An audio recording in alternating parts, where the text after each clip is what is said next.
Kung inyong natatandaan nung Lunes, kaninang umaga rin, inilabas na ho natin sa ating broadcast sa Bitag Live. Ngayon, linawin na ho natin at bigyan ho natin ng pansin uli. Ito ho kasing pagsuko sa atin, kung akong tatanungin ninyo, lamig ho ako rito eh. Kaya lang, pag kami ho nilapitan, hindi ho kami pwedeng umayaw. Pero sa susunod, wala na hong ganito, kaya ayaw ho namin kaming magiging mabansagan, abay pambansang sumbungan at lapitan ng mga taong mga minor de edad na papatay, manghahalay pa dyan pagkatapos kami tatakbuhan. Dapat ho si Kiko Pangilinan at ang CHR yung sinusumbungan. Nung Lunes ho mga boss, dumating sa Bitag Action Center ang 16 anyos na itatago namin sa pangalang Andrew. Itatago nyo pa eh. Nasabi na sa social media yung kumag na yan eh. Ang minor de edad ay person of interest sa pagpatay ng 5 taong gulang na bata, babae, sa Naik, Cavite. Gustong linawin ho namin, again, inuulit ho namin dito ha. Kami ho'y pambansang sumbungan at lapitan ho ng mga taong tinarantado, niloko, inabuso o anumang mga biktima ho ng krimen. Hindi ho para doon sa mga suspect tulad ho ng gunggong na batas ni Kiko Pangilinan. And ang trabaho ho namin, hindi ho protektahan tulad ho itong minor de edad na lumapit ho sa amin. Sabi ko nga, lamig ho ako rito eh. O i-impluensyahan ang isinagawang investigasyon ng pulisya. Ito ho'y ginawa ho namin sa tamang pamamaraan o protocol procedure bilang mamamahayag sa mga ganitong uring kaso. Narito ang buong pagdokumento ho ng Bitag Kilos Pronto.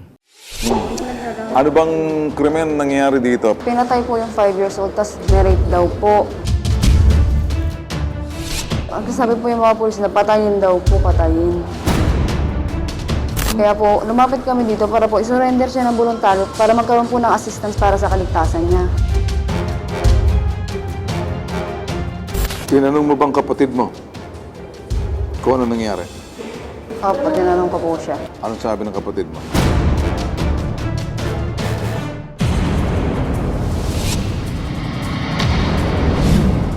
Itong kapatid mo, minor de edad, tama? Opo, Ilang taon na siya? 16 po. Bakit ho kayo nandito sa amin? Ano po kasi po, dapat po isusurrender siya sa PNP na. Kaya lang po, ang sabi po yung mga pulis na patayin daw po, patayin. Kaya po, lumapit kami dito para po isurrender siya ng voluntaryo para magkaroon po ng assistance para sa kaligtasan niya. Ano bang krimen nangyayari dito? Pinatay po yung 5 years old, tapos nirape daw po. Person of interest ang kapatid mo. Opo. Natatakot ka na baka ang kapatid mo isa-salvage na sinasabi dahil yung karumal-dumal pagpatay doon sa 5 taong gulang na babae, ni-rape pa. Tinanong mo bang kapatid mo kung ano nangyari? Opo, tinanong ko po siya. Anong sabi ng kapatid mo? Siya daw po. Pero hindi daw po siya ang nang-rape. Alright. And this is a surrender basically, and then we'll call the PNP, and then we call the DSWD, and we'll figure out exactly how the process would be. Okay, kasama natin ngayon. At ang gusto lamang ng kapatid at magulang ng bata ay sumuko ho ng voluntaryo si alias Andrew. 16 years old pa lang siya, no? Magsi-17 pa lang ngayong May. Dahil naging person of interest sa pagpatay ng 5 taong gulang na bata. Hindi lang ho pinatay, abay ginahasa pa rin. Pinagbabantaan daw siya ang buhay ni Andrew. Pinasok siya sa bahay ng walang warrant of arrest, sinubukang kunin ng isa pa nilang kapatid. Dumulog sila para maproteksyahan sila lalo na ang buhay ni Andrew at panagutan ng pangyayari.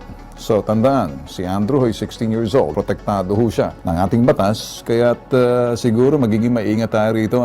Sa kabilang linya natin si Attorney Batas Mauricio, Resident Lawyer ho ng Bitag Kilos Pronto. Attorney, nandito sa amin ngayon si Andrew, 16 years old pa lang, mag-17 ngayon. May sinusuko raw siya. Sinusuko siya ng aming kasamahan, kanyang kaanak, kasi natatakot daw baka patayin daw ng pulis. Although sinasabi ng kaanak na si Andrew daw ang nagsakal doon sa batang 5 years old at nagdilim yung katawan at pagkatapos dinala yung bangkay ng 5 years old sa kabilang bahay na abandonado ata sa second floor. At marami raw pumasok na mga lalaki roon pagkatapos natagpo na ng bata ay patay na at sabi nga ng kapatid na ito rin kanyang kapatid daw ay hindi nakapagpigil, sinakal kasi pinalo raw siya. At pagkatapos may problema kasi yung bata hindi lang pala pinatay, ginahasa pala. Pero hindi naman daw si Andrew, sabi ni Andrew. So hindi nila alam kung sino. Ngayon, person of interest siya. At nung pumunta na ho mga barangay, police, nagtago na si Andrew, pumunta ng Bataan at ay bumaba ngayon dito at nang humihingi ng tulong na siya daw ay magsusurrender. Kung yan ay minor de edad, ang dapat na pagsukuan yan sa ganyang sitwasyon ay sa Department of Social Welfare and Development. Ayun, okay. At ang ating pagkakaintindi dyan, yung DSWD doon sa lugar kung saan nangyari ang krimen o kung saan nakatira yung batang yan. Nandito siya ngayon, kaya gusto niyang sumurrender kasamang mga kaanak.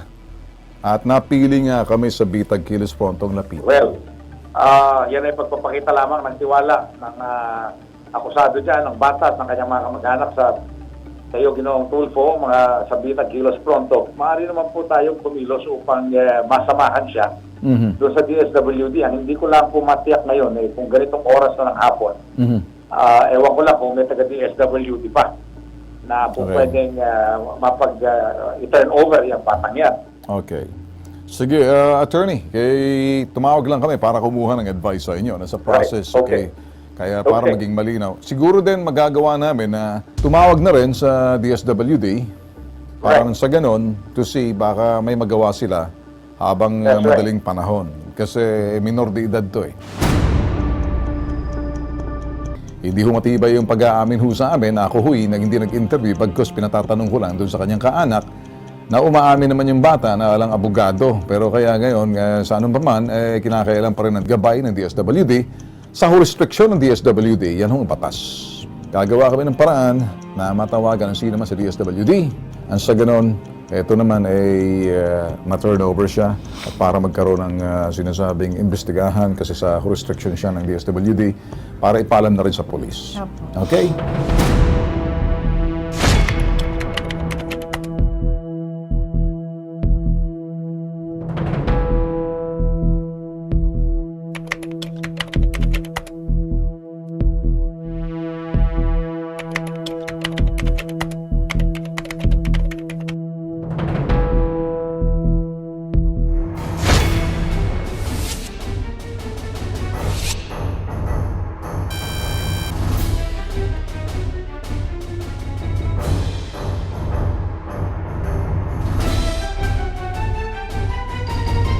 Kapag wala ng DSWD, temporarily, dito muna siya. NBI muna ang hahawak sa kanya habang wala pa yung DSWD. Nag-prepare na kami ng letter para bukas may turnover na siya pending investigation. Papatawag natin yung pamilya ng biktima para magsampa ng reklamo sa NBI. Pag nakapagsampa na sila ng reklamo, saka natin ibabangga yung kanyang voluntary surrender. Ano ba ang purpose ng pagbo-voluntary surrender niya? Dahil meron siyang nakumit. Doon na papasok yung abogado, doon na papasok ang social worker dahil minor de edad siya. Kung pinag-uusapan dito ay security, ang NBI ay makakapagbigay ng security sa bata temporarily. Kasi ang hahawak talaga niyan ay DSWD. Kasi hindi naman kami yung ahensya na nakatoka sa ganyan. Ayan yung mga child in conflict with law. Kung sila ay mga minor de edad, dun sila dadalhin. Ang DSWD ang may hawak dyan. Okay, sa linya ho natin ngayon ang head ho ng Municipal Social Welfare Development ng Naik Cavite, si Tina Ilagan. Tina, Ma'am Tina, magandang hapon sa inyo. Magandang hapon din po. Alright, Ma'am Tina, eto ho kasi, itong kaso na ito, unique ho para sa amin. Kung tutusin, kami ho talaga ay sumbungan ho at takbuhan ho ng mga inapi na buso, mga biktima ho ng karumal-dumal na krimen. Ang sisti ho kasi, kami ho nalapitan ho ng, kung umaamin ho ang bata ng krimen na walang attorney, kung pwede ko masabi, dinala ng magulang, napunta na padpad ho sa amin. Kung ako tatanungin mo, tatanggihan ko sana pag nalaman ko lang sa umpisa at hindi na ho tatanggap ng mga ganitong klaseng kaso. Tina, Maging Opo. malinaw ho tayo. So, iyan ba sa Cavite, nakaabot ba sa Naik itong pangyayari? Nung Biyernes ng umaga, nangyari ang krimen, at umamin naman yung bata sa atin niya na hindi ko kinakausap yung bata, bagkus kinakausap ko lang yung ate, buisit ako dun sa bata eh. Hindi ko maintindihan kung ano. Kaya lang, protektado ninyo yan, social welfare. Ngayon, ito ba'y nakaabot sa inyo? Wala bang nag-report yung police dyan sa Naik, Cavite? Wala po, hindi pa po siya nakaabot po sa amin. So, okay. Ito ho bang mga Hindi po na- Okay. So, wala hong nag-report sa inyo or sa barangay or anything na about nangyaring krimen? Wala po, basta ang nabasa lang po na, ano lang po kami, nabalita lang po namin. Pero pagdating po dun sa minor, wala po kaming naging contact po dun sa minor. Wala kayong contact sa minor. Okay. Opo. Sa palagay nyo kaya, yung police dyan medyo nahuli kasi nakaabot sa amin, Lunes na ng hapon, pagkatapos hindi ko naman alam, yun pala surrender too late na at dyan na. Nakakasa naman kasi ang aming camera, kaya tuloy, ineril lang namin in the process na advice ng aming abogado kung paano hawakan. Kung ako lang ho tatanungin, hindi ho kami tatanggap ng ganitong klaseng kaso. Kaya lang ho, sa nangyari, ano hong papel ngayon dito ng Naik Cavite Municipal Social Welfare Development? Actually, sir po, nag-contact po sa amin yung staff po ng staff po ninyo. Ang sabi po sa amin, ito turn over daw po sa amin yung bata. Nung Lunes yun, ng Lunes ha? Noong Lunes po. Tumawag po sila sa amin mga past 5 o'clock na po. Tama. Tapos tinanong ko po sila, anong oras, sinabi po kami po yung municipal office. Wala po kaming facilities na paglalagyan sa bata, Okay. considering na high risk po yung kaso niya ng oras na yon. Kasi po, syempre po, yung safety rin po ng bata ang iniisip din namin. Wala po kaming venue. Tapos sabi niya, sige ma'am, pwede po ba bukas ng umaga, i-turn over namin yung bata po sa DSWD, LGU Naik. Sabi ko, sige po, hihintayin po namin kayo. Okay. At when naghihintay po naman kami po na may kumokontak ng mga Okay. bahay pag-asa. Okay. Ma'am, nakatawag ng pansin. Ma'am, nakatawag ng pansin sa sinabi nyo, safety ng bata, yung ibig mo safety ng 16 anyos na mag-17 ngayong Mayo. Yes po. Siyempre po, hindi po namin alam po ano po yung damdamin din po ng magulang o yung kapamilya ng batang babae. Tapos siyempre po, sir, kasagsagan siya ng bali-balitang ganyan. Siyempre po, marami pong mga reactions. Okay. Na hindi maganda. So, ano rin naman po siguro, kung gabi po siya dadalahin, wala po kaming facilities na pwede pong Alright, pagdatingan. okay. Yung Kaya bang- sabi Yung bang ma'am, yung police ba dyan, siyempre, parang normally pag ganito, humihingi ba kayo ng ayuda sa police or Yes anything? naman po. Alright. Kaya lang po, wala po talaga kami naging contact po dun sa Sa police. batang lalaki. Sa batang Hindi, lalaki. News lang po talaga yung nagsabi sa amin na pangyayaring ganito po. Okay. Kasi sa amin, ma'am, sumuko, Opo, too late na malaman. Ngayon, ma'am, ngayon, ano hong magiging papel ninyo rito? Curious lang ho ako dahil sabi nga child in conflict with the law and pinagtatalunan nga dito yung discernment, and this is sa isba o baba ng 12 o 14. Sa karumal-dumal ho ng pagpatay ho sa bata at may panghahalay pa. Ma'am, ano hong gagawin ng DSWD? Hindi, pagdating ho sa inyo, anong gagawin nyo? Ibibigay nyo lang sa magulang? Ang target po sana namin, kung nakabalik po sila sa amin ng Tuesday, mayroon po kaming contact na po na bahay pag-asa. So, pansamantala, pwede mo namin silang dalahin po sana doon. Alright. Para maging safe din siya. Okay, ma'am. Kaso hindi po siya dumating. Okay, ma'am, alam ko, safety ng suspect, samantala yung victim ang patay, Okay, 5 years old. Ngayon, tanong ko, so, pag nandyan sa inyo, bahay pag-asa, hindi ba ma'am sasaulin nyo rin sa magulang yan? Hindi, kung kasi nga po, kung pwede naman pong, depende po kung ang bata po ay may discernment. Kasi po wala pa po kaming tulong assessment po yung mga discernment po niya. Kaya Alright. hindi rin mo na masabi kung may discernment po ba yung Alright. bata. Kung may discernment, ma'am, anong gagawin ninyo? Siguro po i-recommenda po namin import na kung pwede po, ilagay po siya talaga sa National Training School for Boys po. National, Bilibid? Ano? Hindi po, National Training School Ah, for Boys po. boys. Kala ko National Opo. Bilibid. Oho. Talagang Pero pati magpipista ang mga preso dyan. Oho. Okay. Kasi nga po, sir, yun nga rin po Okay. yung iniisip namin. Okay. Kasi lahat po ng institution o bahay pag-asa, nangangailangan po sila ng court order. Court order. Commitment Okay. order. Okay. Kaya nga lang po, wala nga po kaming commitment order. Nangangailangan din po sila ng assessment namin. Hindi rin po kami makaprovide ng assessment namin kasi po, hindi pa po namin nakakausap yung bata. Okay, okay. Sa bata. Okay, ma'am, naintindihan ko ho yan sa assessment ninyo. Ano? Tumawag na ho ba sa inyong Commission on Human Rights na para mapreserba at matulungan at medyo maprotektahan ang suspect sa pagpatay ng paslit? Hindi po, wala po. Okay. Tumawag kaya ang Commission on Human Rights doon sa pamilya ng paslit na napatay? Wala po akong idea po kung tumawag po.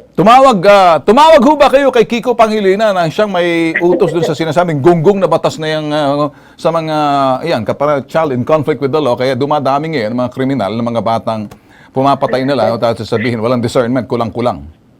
Hindi rin po. Hindi rin. Natatawa ho kay Kiko, ano? Si Kiko kasi talagang siya ho the most hated siguro na senator sa bansa ho natin, na tinatawag kagunggungan, stupid law, yung kanyang sinasabing, marami ho nagagalit eh.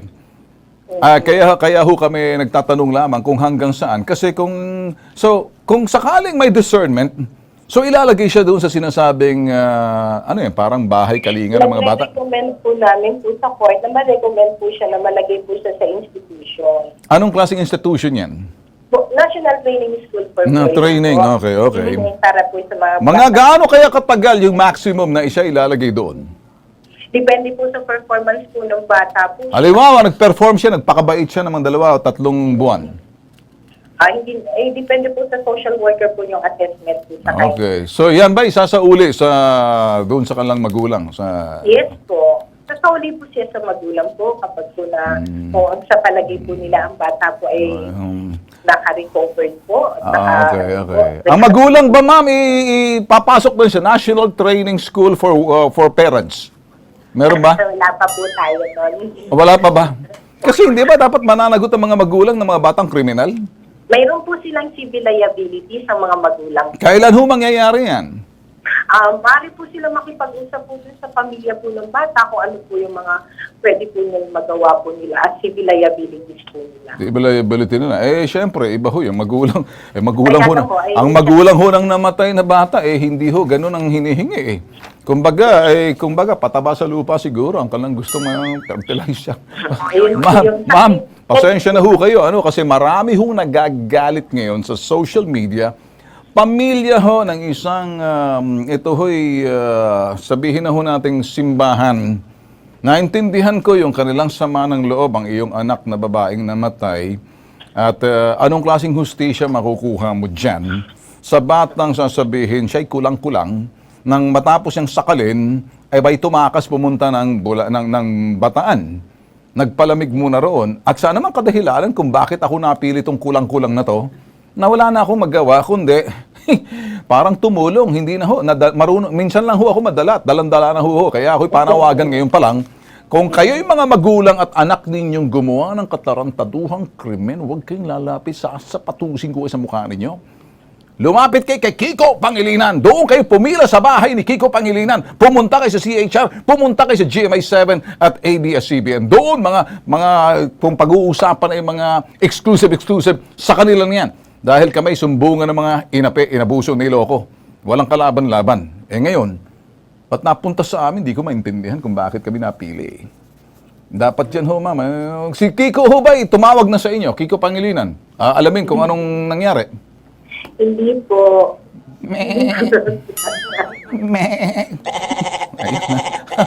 Papahaba siguro ng bigote. Ma'am, sige ma'am, maraming salamat ma'am dito sa kasi kami parang pinapagana lang ho namin yung ang galit ho ng taong bayan dito sa nangyari na to. Okay, thank you ma'am. Thank you. Okay po. Alright. Mga boss, yun na lang ho aming sasabihin. Pwede ba natin makakausap sa NBI naman? Nandiyan ba? O wala pa? Okay, sige, dinadial, Ngayon, sa atin kasi rito, linawin natin mga bossing, Sumbungan ho kami ng mga inape, inabuso, niloko, or mga sumbungan ho ng mga biktima ng karumal-dumal na krimen at kahit na paano kami tutulong ho sa kailulutas ng krimen. Dito ho, lumapit sa amin para ikalulutas ng krimen para maligtas yung sinasabing suspect. Parang bad trip ho para sa amin Uulit-ulitin ko ang aming panawagan, wag ho kayong lalapit sa Bitag Kilos Pronto. I'm sure na hindi kayo tatanggapin ni Tulfo Rafi sa kanyang Rafi Tulfo in action. Pag kayo yung mga pumatay, ng mga paslit, kahit tatakbo, bibigay kayo ng, kumbaga, gagawin nyo kaming sanctuary. Hindi rin kayo pwedeng lumapit kay Tul Erwin dahil hindi kami tagapagtanggol ng mga lukul-lukong mga kriminal. Lalo-lalo na mga child in conflict with the law.